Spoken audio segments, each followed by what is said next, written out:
I'm Ben Bies. And I'm Carly Bies. We've been married for 12 years and together for 15 and have 2 boys. This is our story of a controlling church and spiritual abuse and how it shook our relationship and clouded our view of God. Our desire is that our honest view of pain and trauma in relationships can provide hope and the courage to hold on when life does not turn out as planned, while also providing a dash of humor and loving banter. We are still working to find wholeness, and we welcome you on our journey.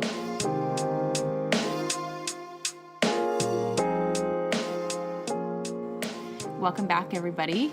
Thanks for joining us and hanging in there with us. I know last episode was maybe not as exciting, some background info, but we hope moving forward we're getting into the juicy details now. So we're going to go through our first year of marriage here. Yeah, this should be exciting. We'll give a little background on that. We ended last time 2 weeks before our marriage when I decided to go on a great trip and leave my wife to find an apartment all to herself. But I think it's important that we talk about the mentoring of the relationship and the marriage that we had, aka did not have.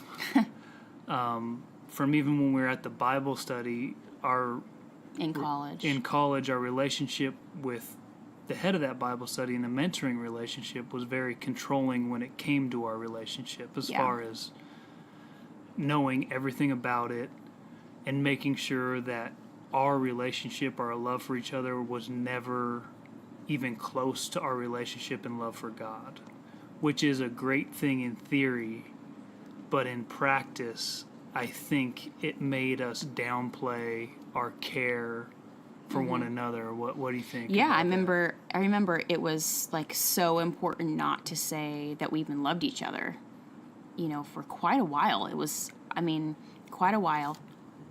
And I just remember that, the whole guarding your heart verse was used like so literally, to where, it was, you can't give too much of yourself. And again, like you said, these things are good in theory and to an extent are healthy behaviors, but tied in with so much control, for us it was not healthy. And but we were also in a relationship for the first time where we were really, really trying to seek and honor God. So it was kind of like, oh, well, I guess this is just what it is to be in a good relationship. Like, we're constantly telling somebody what's going on in a relationship, and this is beyond a like mentor that you have. This is like just pure control. Yeah.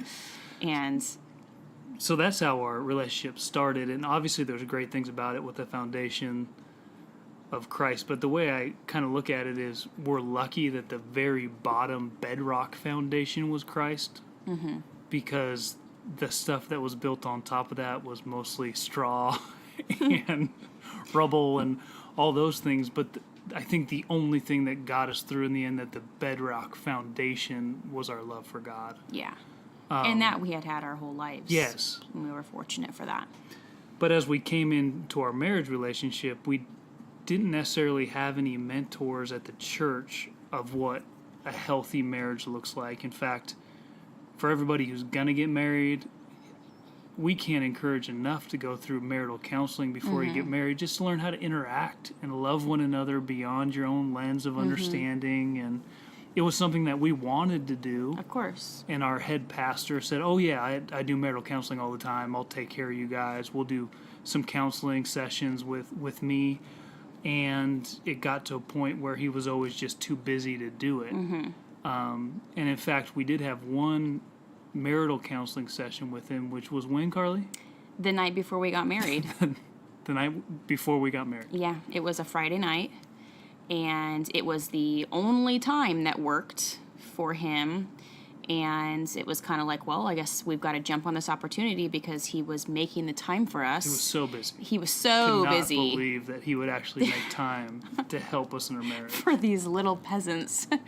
But so we were to feel very honored that he made the time for us. And I was in Orange County. We were getting married in Orange County, where I grew up. We were going to be married the next day, and so I was obviously there. And he was on time, though. No. So I drove in traffic from Orange County to LA to the church to have counseling, and he was 2 hours late. 2 hours late. 2 hours late. And to give you some background too, that was my bachelor party, and that's very sad to begin with, that was my bachelor party. But my one bachelor party was the night before I got married, and it was crazy. It was wild. We were going to go to Lucille's barbecue and have dinner. Literally, that was all that was planned for my bachelor party, which at the time I was like, fine, I just want to get married. I love Jesus. I don't need anything crazy. But I was 2 hours late to Lucille's. So there ended up only being 2 people in my wedding that were there, and 2 other people that were in my wedding that couldn't make it because they were too busy with the pastor after a counseling session. So if anybody wants to have a late bachelor party with me, just let me know and we'll work it out.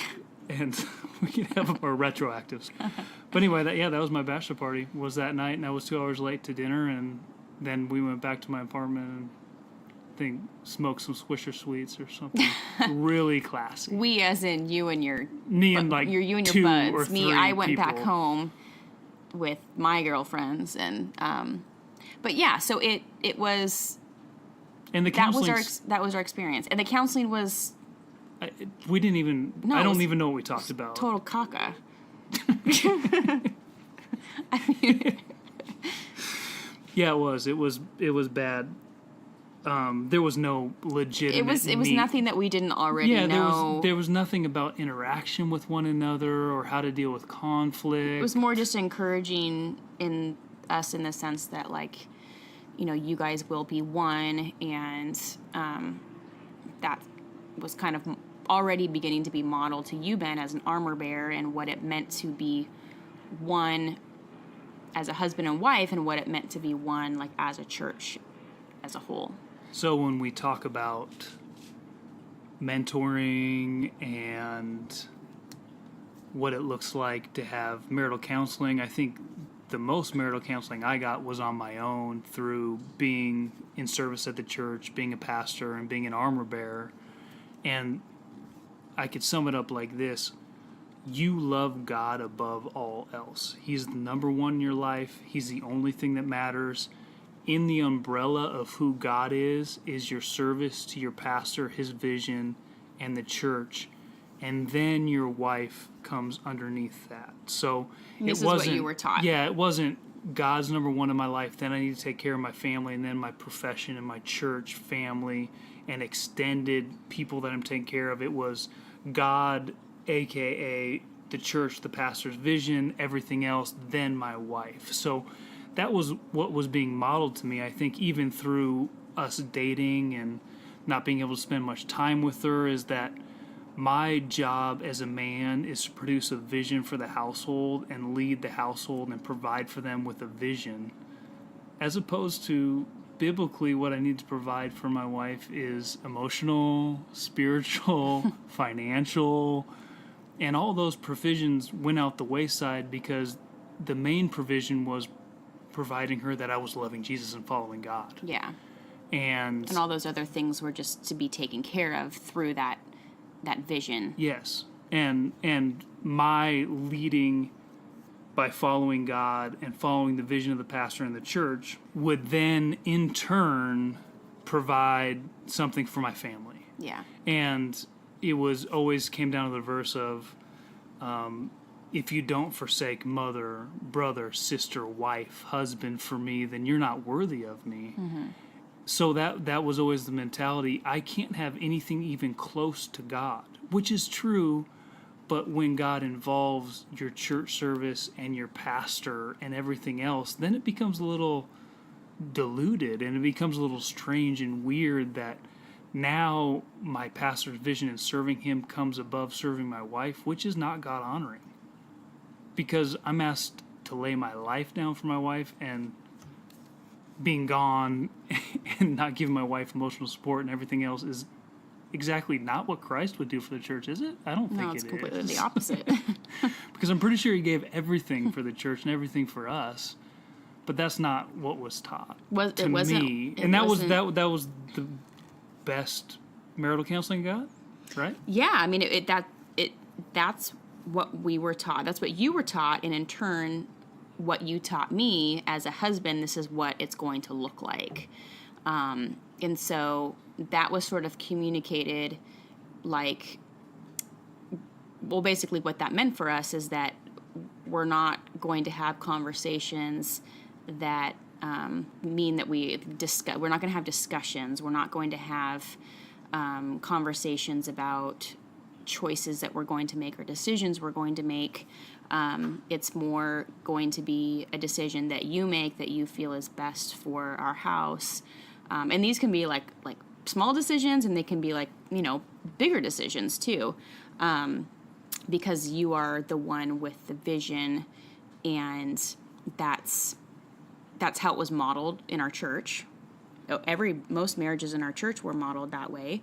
And it was all that we knew. Like this, we're newly married. We had never done this before.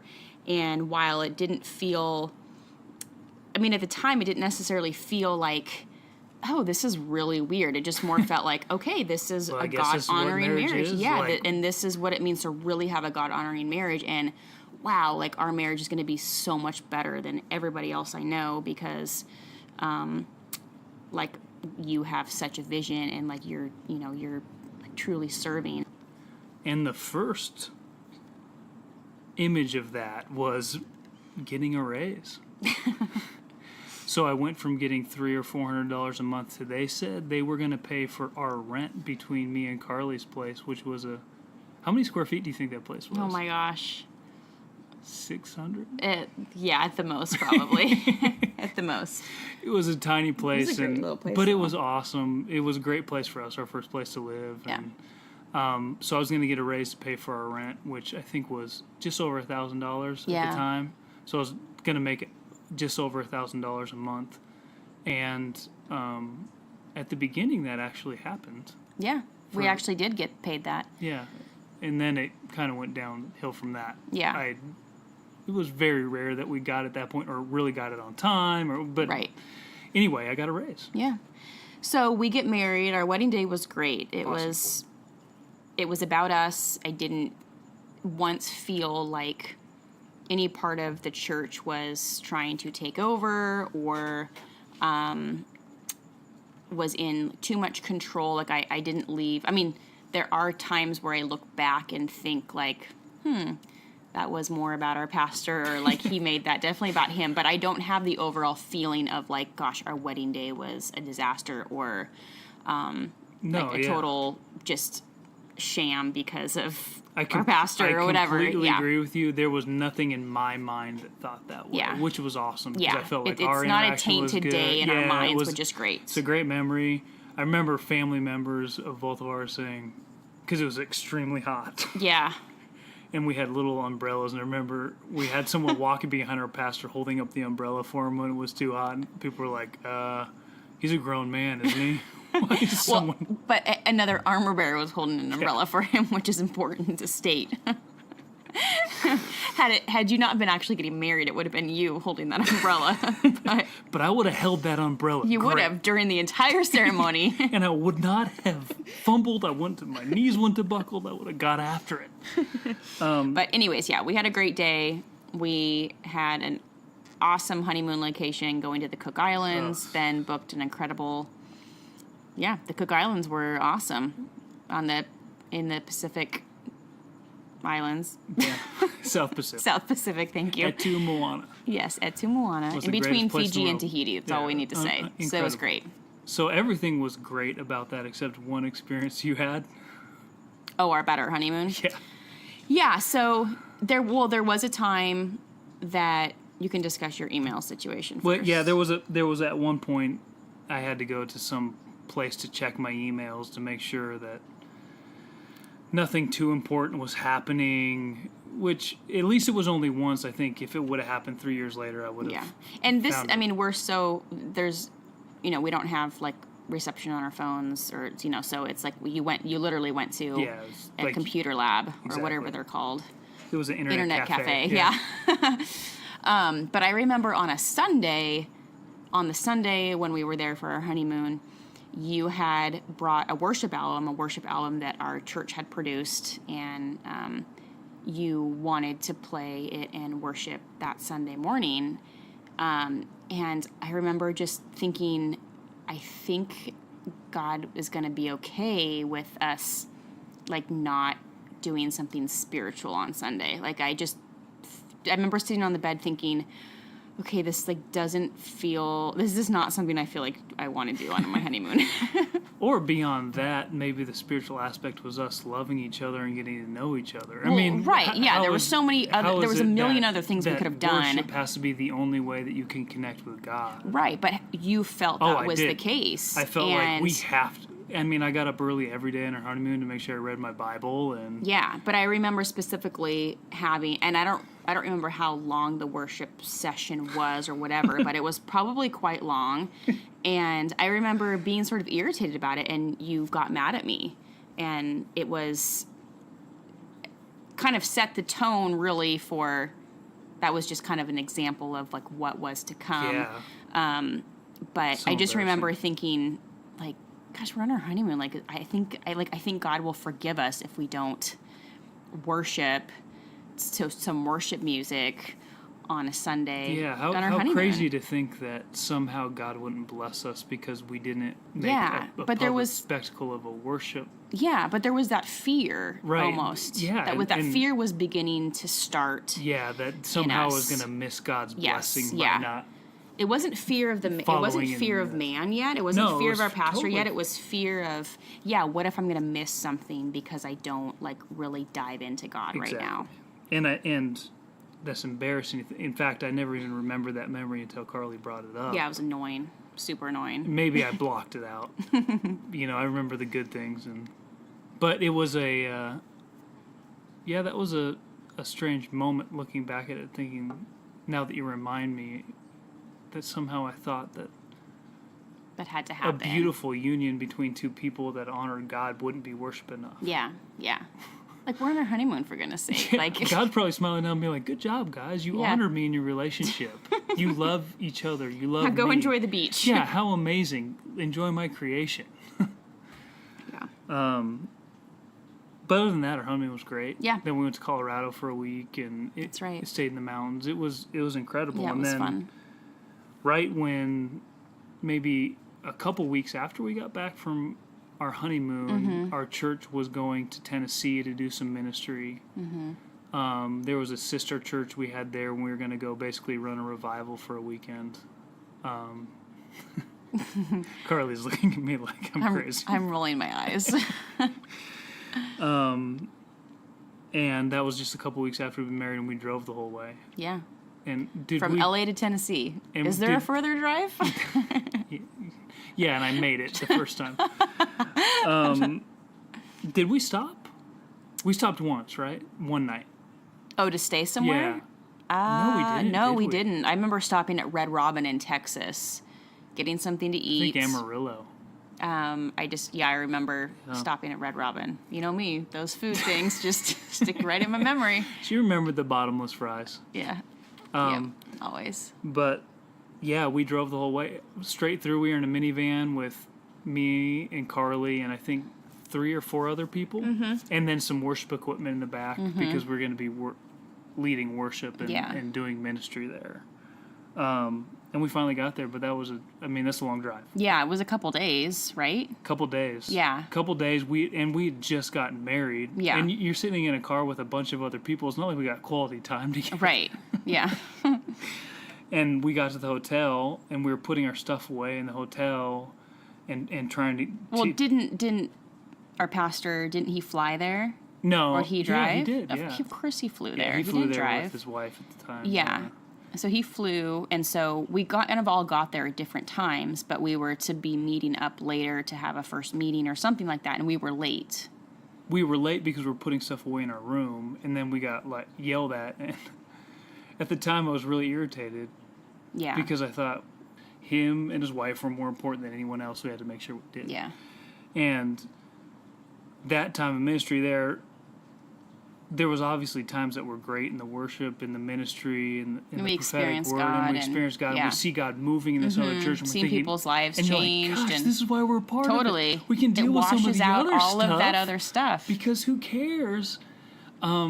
But I think it's important to bring up at this point, even at that point in Tennessee and throughout our whole time at the church, there was a major separation between men and women when it came to ministry. Not necessarily leading ministry, because there's women that preached at the church and there was, women that prayed. But when it came to being in a church service and being in ministry, I was never by you. Like where we actually physically sat. Yeah, we sat on opposite ends of the church, and all of the husbands and wives did. Yeah, and even when it came to our home church, I was in the front row, and Carly was probably in the 5th or 6th row, Even like that. even when we were dating, yeah, even before you were an Armorbearer, you were in the front row, and then when you became an Armorbearer, you moved closer to his side on the front row on the other side of the church. But I don't ever remember sitting together ever. No, I dating don't. or No, married. never. Yeah, Never. Which is crazy. I mean, we were part of that church, which ended up being 6 years, a little bit over that. 7 years, yeah. And never once did we sit together. Even when we went to do ministry other places, it was because there shouldn't be any distractions. It's all about God. It's not about your marriage. It's not about anything like that. When God is all about relationships. So why wouldn't he be honored by a husband and wife that loved each other, that came to church together? Yeah. But I had a different form of ministry, and I had to make sure that I was not focusing on my wife, not focusing on anything but God and the pastor at the time, to make sure that he had everything he needed. Yeah. And it was a big, it's crazy to think about now, going to a church and not sitting by. Right. Yeah, that is really weird. Yeah, you just had very different duties, and you needed to sit in a different place to be able to fulfill those duties. Right, I was best. in the front row to make sure that whatever it was, whether it was changing the sound or Quick access, getting water, or catching someone who was falling, whatever it was, I had to be ready for it. Yeah. And then when we were there too, it was our sister church, and there were some in Tennessee, and there were some pastors there that were from Africa, and it was their church, right? It was their church, okay. And we went to their house one night. And Carly, you want to? We went there for dinner, right? And we did. We went there for dinner. It was the Armorbearers and two of the Armorbearers' wives. Yeah, me and another guy. Yeah. Me and my friends, and her husband was an Armorbearer. And I think that was it, right? It was 1, 2, 3, 4, 6 of us. Yeah. Yeah. And we had a dinner, and I mean, did we even all sit together? I don't remember the dinner part. Maybe not. Okay. I don't know. But I remember after the dinner, the 4 of them, our pastor and his wife, and this pastor and his wife that were head of the church that we were attending in Tennessee, were talking, and I just remember all of us being in the kitchen and sort of waiting for the night to be done. We can go back to our hotel, go to bed. It was very late at this point, and we weren't able to leave until he was done talking, because I think we didn't all drive together, but you as Armorbearers had to escort him back to the hotel. And I remember, we sat in that kitchen for hours. It was. We did all the dishes, and that was fine. We were, they had served us dinner. We wanted to be helpful, did the dishes, but then the dishes turned into like scrubbing the entire kitchen down. We deep floor cleaned to ceiling the entire kitchen, and part of it was almost awkward. We had nothing to do, and they were still sitting at the table talking, and so we just started serving, which is what we knew how to do. So we it was almost we wanted to make our pastor proud too, and like here we are, his you guys his Armorbearers, and we're the doting wives, and here we are like such good little servants. So embarrassing. But I remember sitting there for hours, and we all had BlackBerries because iPhones weren't out yet. Yeah, but deep cleaning to the point of like inside the oven, inside the microwave, like grout in the kitchen. Cabinets. Like scrubbing it, and rearranging dishes, making sure everything was ordered right. Yeah, we had so much time. And I remember sitting on the floor in the kitchen. It was past midnight. Sitting on the floor, we were playing Bubble Breaker. Is that what it was? Bubble Breaker? Well, I was playing Snake, I think. Maybe Bubble Breaker. So you still had your Nokia phone. No, that's embarrassing. We were playing Bubble Breaker and just kind of on our phones, just kind of waiting. Like, when is this going to be done? But we couldn't dare have any sort of opinion about, gosh, like, I wish this would hurry up. Or even if we couldn't show that we were annoyed when it did end. It was. Let's be like, wow, was that conversation awesome? Yeah, there was. Man, you guys were really. God must have been moving. Had to be so much, just encouragement to him. You know, never mind us who just sitting there waiting for it. I mean, sitting on the floor in a kitchen while their kids were in bed, were 20 feet away, and I mean, it was a humiliating experience. Yeah. Which I didn't let register in my mind. No, not at all. Humiliating, but there was a point when I remember one of my buddies who I looked at who was also married, and he was about ready to just run out of there and just burn that mother down. The first of many times. That we felt that way. So that was just one of the many examples of just the control and the fear that was kind of instilled in us, and what was to come.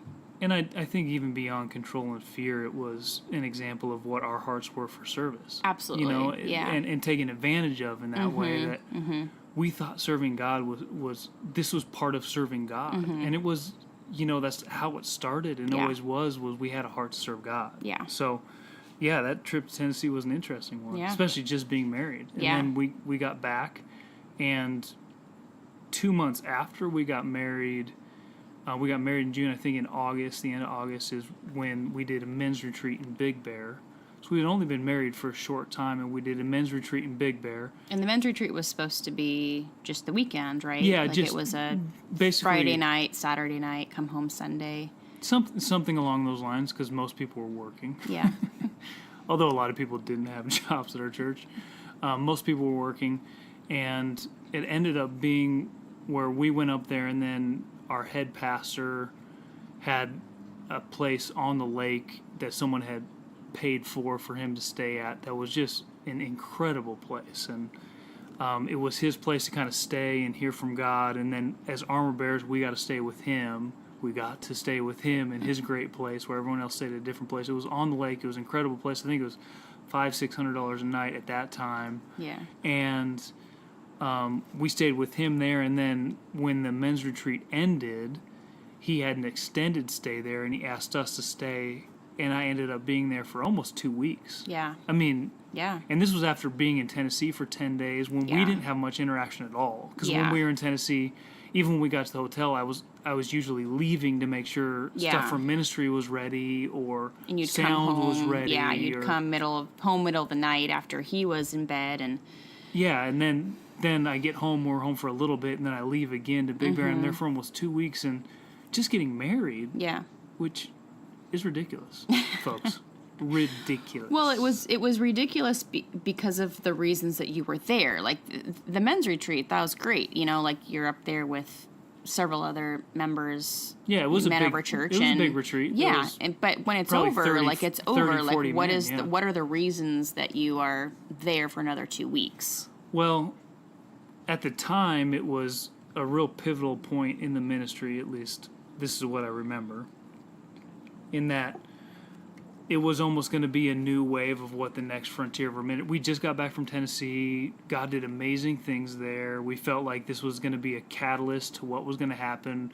We had just released a worship album we talked about. Like all these things were happening, and it was really a time when our head pastors thought, I need to get away and really start praying about what the next phase of ministry is.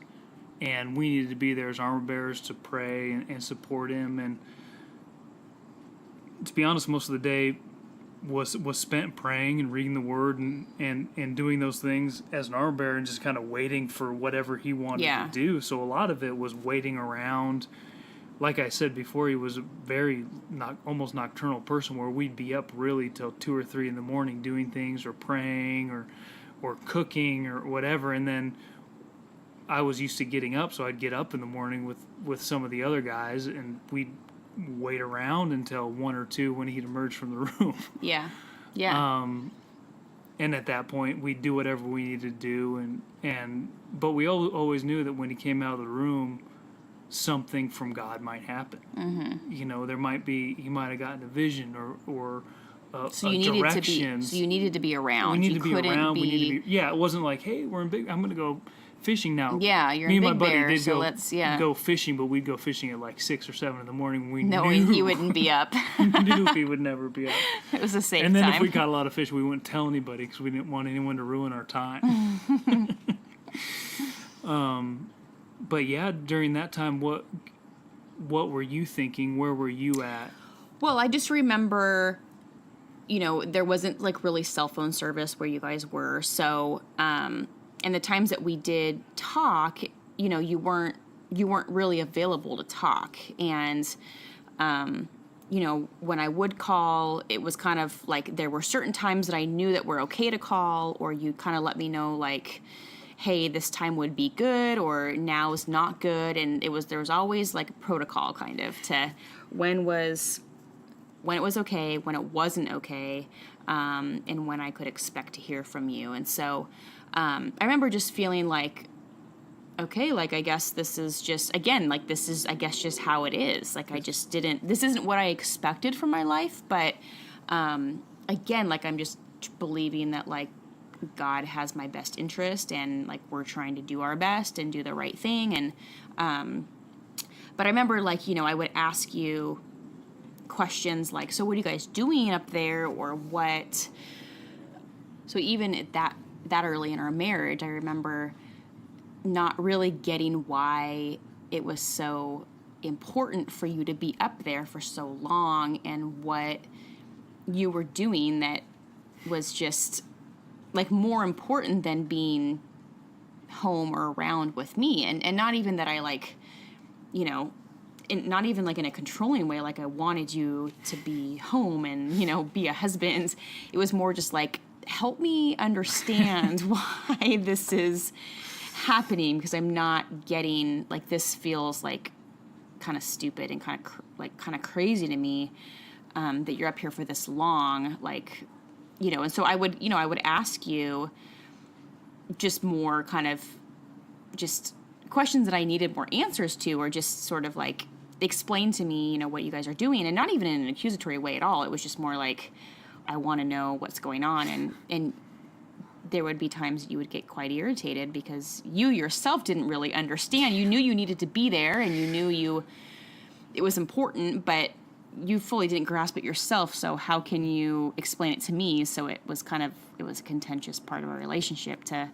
Yeah, I think this started our communication, or lack of communication, where I know I was up there for a reason. I was trying to serve God, and God was doing something, and I wanted to be a part of it, and I wanted to make sure I supported it. And this time we were fully convinced that what was going on in the ministry was going to transform lives and change the world. Mm-hmm. Sitting down thinking, when are we going to get the private jet to be? I know it sounds dumb, but we had so much faith and belief that God was going to do something because we believed so much. Yeah. And you just had this feeling like we all believe so much and love God so much. Why wouldn't He do something so miraculous? Mm-hmm. Yeah. But I do remember being there and thinking, I just got married and missing you, but mm-hmm. not really being able to say, hey, I miss you. I wish I was home, because then it might show that I wasn't fully committed to what I was doing, which is just ridiculous. You can be fully committed and still miss somebody. Yeah, I think you were afraid for maybe my response to be like, well, if you miss me, why are you up there? No. Or, which maybe wouldn't have been my response. I don't think it would have been. It wouldn't at have been. all. I No. think at that point I just wanted to hear you missed me. Yeah. But yeah, you were afraid to say that sort of thing.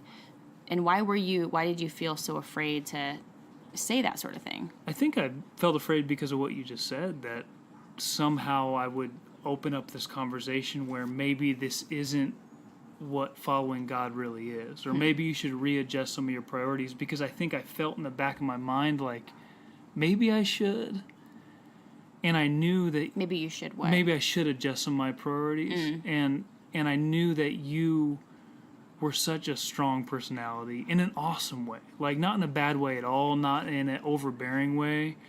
I knew that you were going to have an opinion, which I always love about you, and I have loved from the beginning. But I think I was afraid that that opinion would then open up a realm of conversation that I didn't have an answer to, and that might bring some contention to what I was trying to do in ministry. And if there was contention in what we were trying to do in ministry, then that would maybe quench God's spirit in what he was doing with our pastor. And then maybe I would be confronted about it. And just all these crazy theories in my mind, instead of knowing that what a relationship is being able to talk with each other and experience your doubts and disbeliefs and excitements and everything else, and experience the gamut of emotions from deeply despairing to extremely joyful. And relationship is experiencing all those things together. Yeah. Not just picking and choosing and making sure that we're always on the same page because we always talk the same language and we always are positive with one another because we can't allow doubt to creep in. And right. So that, I guess, that's the long, short answer of why. Yeah, makes sense. I mean, it doesn't make sense, but I hear you. I hear you. So that was Big Bear, just there for 2 weeks, a couple months after we're married. And that happens, how regularly do you feel like that was? At least twice a year. Was it only twice? Gosh, it felt like it was more than that, but I guess, okay, a couple times a year. And remember,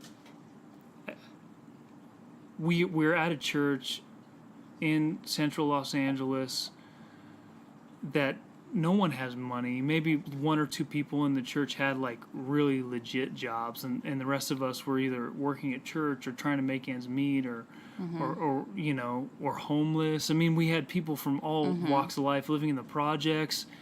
So it's not like we were at a church that was fully had all this money, but yet our pastor was staying at a place that was costing probably $3,000-$4,000, and it was probably one family at the church that was paying for it, the only one who had a real job.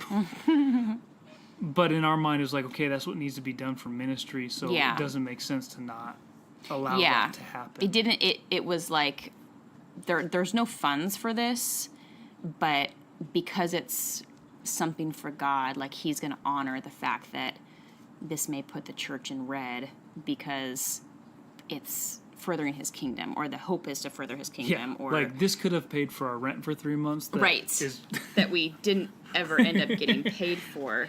But it was always justified by, and we truly felt that way too. We felt like, okay, this is the right thing. This is the right decision. Yeah.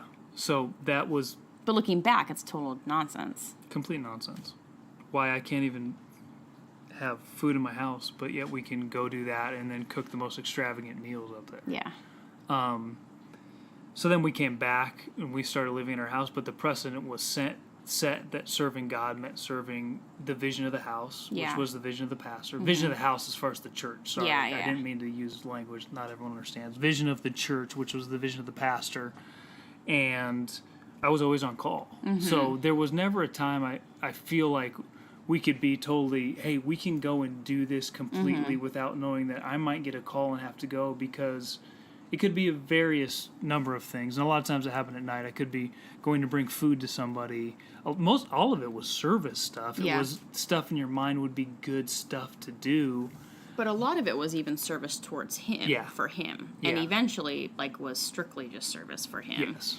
But, it was a variable of different things that you could be called for, but it made us, we were unable to make any sort of plans, any sort of definite plans, any future plans of like, hey, we're going to be going away for the weekends, and or even like date nights. We were unable to even have a date night. Yeah, because heaven forbid you're at a restaurant eating and then you get a call that you have to bring a meal to somebody, and then have to say, no, I can't do it because I'm with my wife. Yeah, well, you couldn't say that. No. That was not allowed. Right. So, so it was kind of always on call, and you were gone I feel like most nights of the week you were gone. Yeah, there was something. There was always something. It was kind of like a schedule of things throughout the week that you guys had, whether it was movie nights together or service stuff. Yeah, and then at this point, I don't necessarily know how to be a husband because no one taught me how to be a husband. So I'm in a situation where I get up really early in the morning, I read my Bible, I pray, I do all the stuff, and then my wife gets up at a normal hour, like 8 o'clock, because Carly's still doing classes at school to finish a degree. She's working part-time. She's got a busy life, too. But I wasn't stuff. up at, like, the crack of dawn right, like you were. Right, and then I'm like, stuff, okay, well, I guess you're going to... In my mind, I think, oh, you're getting up now. Like, I've already spent all this time with God. Like, are you seeking God? In my mind, I'm thinking this. So instead of loving her and saying, Carl, you'll never believe what God's been speaking. Can I tell you? Can I share with you what's going on? This is awesome. I think it could help your life. Can I pray for you? What do you need help with? It was, so like, when are you going to read the Bible? Or, maybe you should go, which is, again, embarrassing and hurtful to think that I treated my wife like that.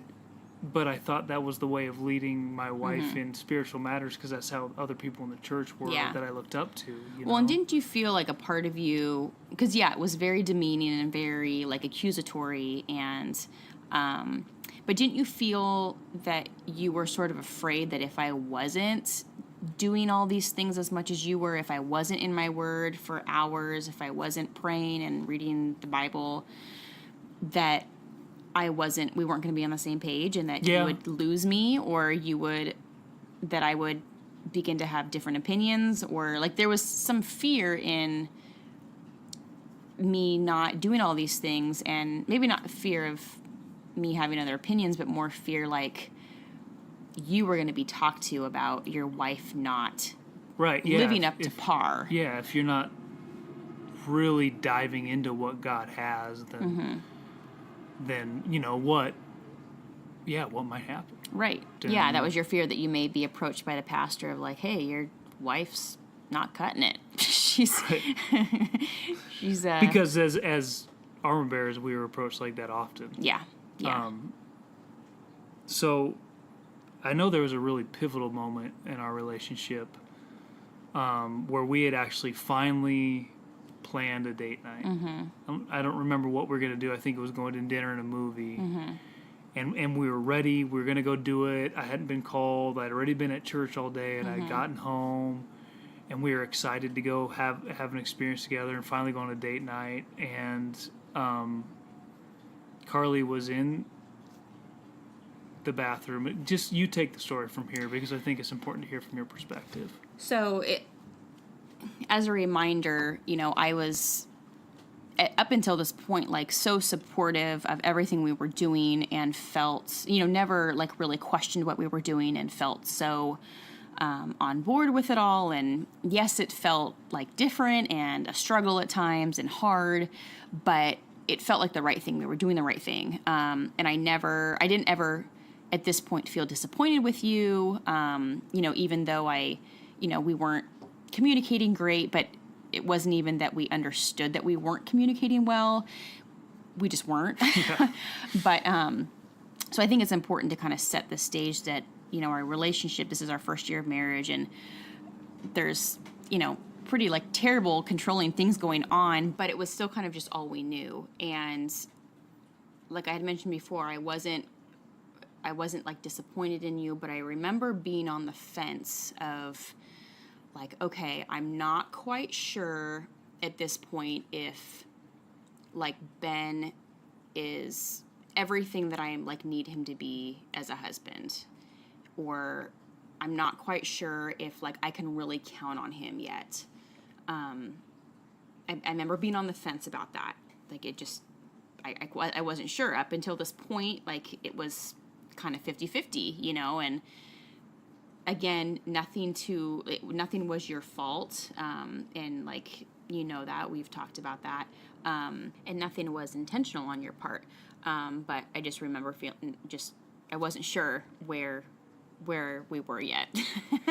And then comes this night. So we were going out. We were looking forward to it. We had, finally had a time where we were going to be together, going out. Didn't have much money to go out, but we were able to go out this one night. And I'll never forget, I was in the bathroom getting ready. The door was closed, and you were sitting on our bed, and it was right across the hall from the bathroom in our tiny little place. And your phone rang.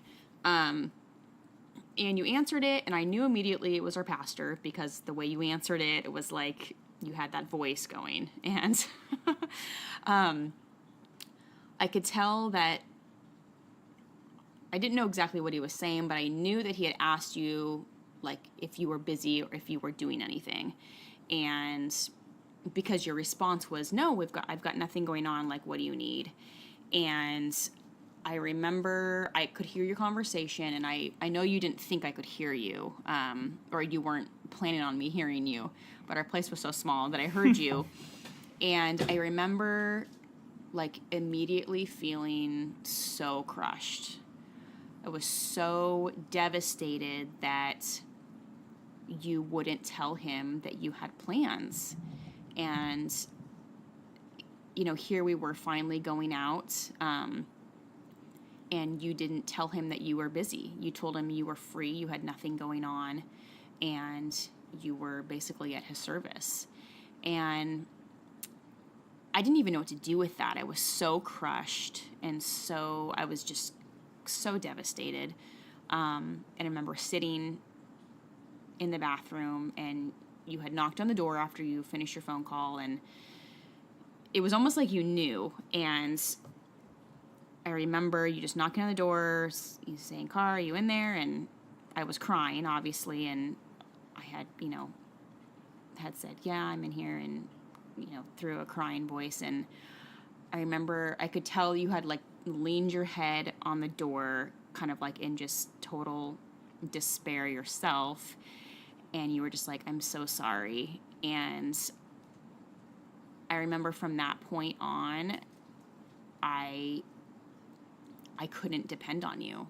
I couldn't rely on you having my best interest, or even making the best decision for us as a couple. So that was so pivotal in our relationship, because there was a huge part of me that sort of died that night and continued kind of dying moving forward. Yeah, that's a story that never becomes easy to listen to or think back on, and think about the damage that one moment did and the trajectory it sent our relationship on, putting my alleged, in my mind, service to God above my family, where the real true God would never ask for that above my wife.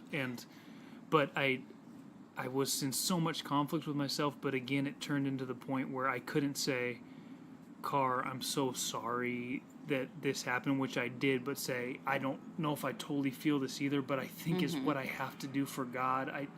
I'm having a hard time with it too. Could you be there with me?"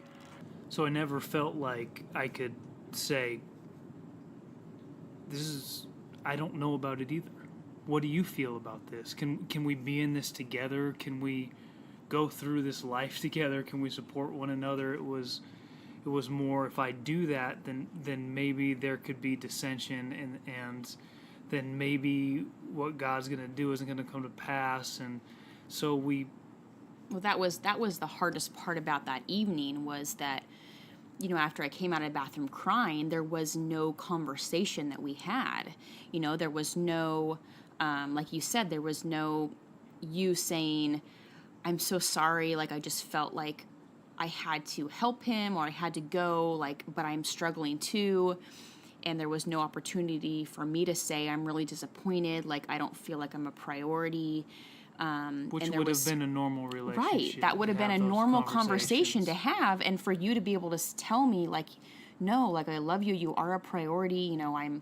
This is just what I feel like I have to do." That would have been such a different outcome, but that wasn't something, that was something you were taught that you weren't really to do. You weren't to have conversations, because, like you said, that could disrupt and cause disunity, and you don't want to give me the opportunity to potentially go off the rails in fear of disrupting the vision, really, And so that was what was so soul crushing to me, was that I came out of the bathroom crying. I think you hugged me, and you left, and there was no conversation. It was like, "I'm sorry. I'm not sure when I'll be home, but I'll see you in the morning maybe. And I don't even remember what it was. I think you guys went to a movie. That's what it was, right? Yeah, something like that. Because he was, well, something had happened with him in ministry where someone had said some really hurtful things, and then he was like crushed and cold, like crying, and I just need That's support what made you right feel now. like yeah, I you just had to really be need there support right now, and I'm having a really hard time, and I need some people around me that care about me. And he was really good at making sure that he really made you feel like that was the only answer you could give him was yes. Yeah. You know, like it was.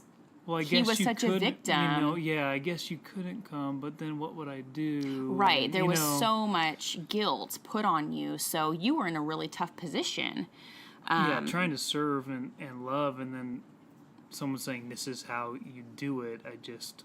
Yeah, you were in a really tough position, which in turn put me in a really tough position. So that was such a pivotal moment in our relationship because, I think I spent the rest of the night crying. But I knew at that point, too, like, okay, this is not...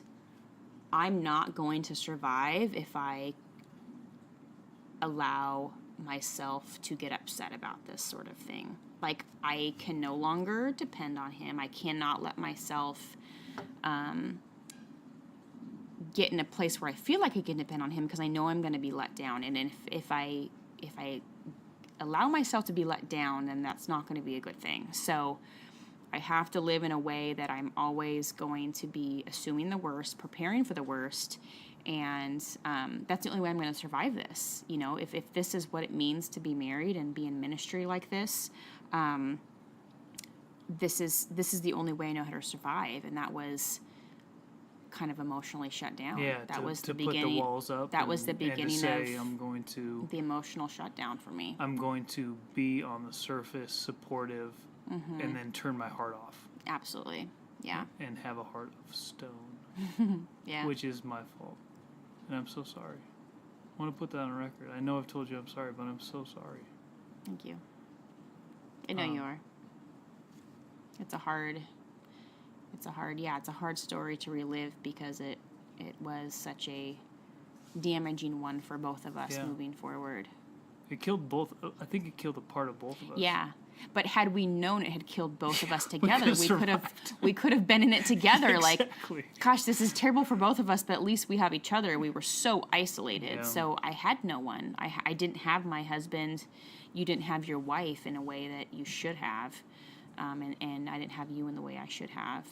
So it really set the bar moving forward on how our marriage continued. And again, this is our first year of marriage. It's our first for year 6 of months. marriage. This is all within our first 6 months. Yeah. I mean, this is like, yeah. In the Old Testament where it says a man should just not work for a year and just attend to his family, that wasn't happening. Complete opposite, in fact. In fact, you should neglect your family so they learn how to be neglected enough to survive in ministry. So, yeah. Yeah. But that's the case in so many different aspects of life. Is for some reason, I think we as men get mixed up in what providing for our family is. And I thought providing was giving a vision and following God. And so many men think providing is bringing money home. But provision goes it's so much bigger than that. It's you as a man providing a canopy of love, protection, and service for your family. That's beyond one small aspect. And it goes into emotional, spiritual, physical, monetary. How are you a safety net for your family, not someone who is directing your family, but someone who is laying down your life for your family and love. Yeah. But that was our first year. So our first year. First 6 months. Yeah. Not even first year. First 6 months. Yeah. But that'll be it for now. And next time we're going to talk a little bit about, more in depth about being an armor bearer. Yeah. The you will be. I won't. But you will be. No, Carly will add some great insight. But we appreciate y'all and thanks for hanging in. The final four.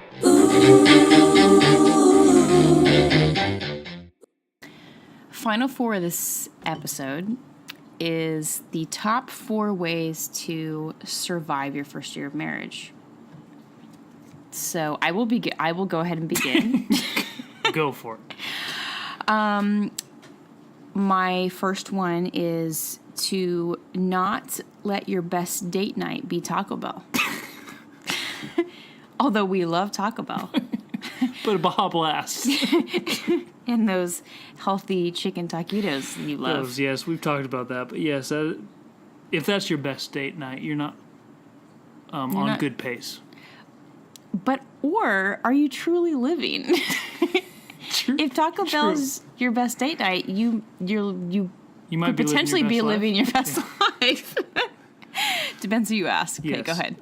My first one is do not check emails on your honeymoon. Ooh, that's a good one. That's Note not to good all, for anyone. Note to all newly to be married people. It's okay. Everyone will survive. Yeah. Yes. Put an out of office on. My second one is to marry somebody who cares about their physical well-being. So you took care of yourself and enjoyed working out. Or I'm laughing because remember that chubby stage you went through? It wasn't So even, bad. I mean, you were have the physique of a Greek goddess. Not goddess, a Greek god. But you went through Goddess would be weird. You went through a stage of just some chub there where you you didn't have the time nor the opportunity to work out. Yeah. So it's understandable. It's understandable. We did, when I was playing football, I was 235 pounds, but 7% body fat. Literally Blah, blah, blah, ready blah, to go. blah, blah. But I thought for some reason that if I still weighed 225 pounds, I was in good shape. Yeah, and that 230 pounds was now 30% body fat. It adjusts a little bit. Was a little different. To the point where after we were married for a little while, after we'd been married for 4 or 5 years, I went on a run with Carly, and it was I kicked your butt. Let's just say that. It was. Put it this way: it was a mile run, maybe. No, it was 3 miles. No please. way. Yes, it was. Give me a little credit here. Okay. It was not 3 miles. It was 2 miles. The first one we went on, and I hadn't run in probably 4 years, and you hadn't even worked out in 4 years. No, and I thought I legitimately thought I was gonna die. It was the best I had ever felt at my own confidence and that I was actually better at something than Ben was. We ran on the beach together, and I could see the end in sight, and it was 100 yards away. And I almost fell down on my face and didn't finish it. I thought I was going to die. Gosh, I felt so good. And I could not believe that she was still running. But, Carly, it was not even 2 miles. Yes, it was, babe. We ran the Strand, and it was at least 2.5 miles. All I know is I thought I was going to die. Yeah. And I felt great, and I'm glad that I had that moment of feeling like I was actually better at something than you. Whose turn is it? It's my yours. turn. Marry someone who likes to cook. Yeah. And she kills it with that. Although I wasn't always. I really just took chances and I just tried things. That was really. It wasn't like I always cooked, my whole life. I mean, my mom was a good cook. We always had good food. Both sides of my family are incredible cooks, but. I just tried making things, and you were such an easy audience. You were such an incredible person to cook for because you were willing to try everything. So it was so great. You were so great in that way that you weren't picky. You still aren't picky. And so it made it fun to try new recipes and everything try new things. Everything since we've been married that we've eaten together, she's introduced me to is mind blowing. Well, it was Except like you had never tried anything before. True. I introduced you to sushi. Yes, that's true. I grew up in Colorado. It's not like, who wants to eat sushi in Colorado? Yeah, I know. But remember like when we went out to eat that one time and there was gazpacho on the menu and you didn't tell me that was cold soup? Yeah, and I let you order it because you were so... Well, it looked so good. It was like fig. It was like fig something. Wow, like soup with... Gazpacho's cold soup. You were so pissed. And I took my first bite and I was like, this is cold. Send it back. Or the first time we had tapas, and I was like, I can't believe this stuff is so cheap. You see all this food we're gonna get? It's only like a few, and then we got it. It was you didn't like know that it was. You didn't know that it was small bites. All right, on to the next one. Marry somebody that is on your same team, or I guess let that be the most important thing in your relationship, that you guys are on the same team. This is a serious one. Yeah, this is a serious one for sure. You guys are on the same team as a married couple. No matter what you face, you are a team. It's you guys against the world. Yeah, and that's an amazing feeling if you do it right. Yeah. Because two are supposed to become one. Yeah. And that's a lot of power in that. Mm-hmm. Wouldn't know, but... Well, we know now. Sure, but the first year we didn't know. We're getting after it now together, fighting. My third one would be, don't shame your wife. And that she's not spiritual enough, that she doesn't pray enough, whatever. Just don't be that guy, please. And for the record, I prayed a lot. She did. And she's an amazing woman, and she loves Jesus. So, yeah, just don't... How about the bigger one is don't be an idiot as a man and try and control your wife. Just whatever. God, put it this way, God loves your wife more than you love her. Yeah, that's true. Okay. And your final one? My final one is marry somebody who's teachable. For instance, marry somebody who you can teach to make your bed. Because... hospital corners are very important to me. I was taught at a young age how to make my bed and to make my bed the correct way. And I could not leave my room most mornings without having my bed made. That was a chore. Yeah, and you too. Yeah. So, but as a married couple, making our bed was important to me. And maybe it was to you too, but the quality of the making was maybe a little bit more important to me than it was to you. So, well, do you need 25 pillows on a bed? Obviously, yes. You can ask any woman that. Throw pillows are essential. They serve no purpose other than to make the bed look good. So it's not an argument I'm worth fighting. That's worth fighting. I guess. But I have to say you've grown a lot through the years in your ability to do hospital corners. Yeah, I'm still not going to be... Can you explain what a hospital corner is? I can't explain it to you, and I won't be hired by a hospital, but I think about it every time. Just don't screw this up.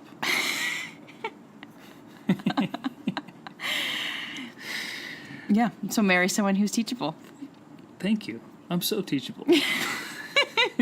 And stubborn at the same time. Yeah. My final one is maybe the most important. Do not marry someone who's an armor bearer. Amen to that. And with that, that concludes our episode. Talk to you later.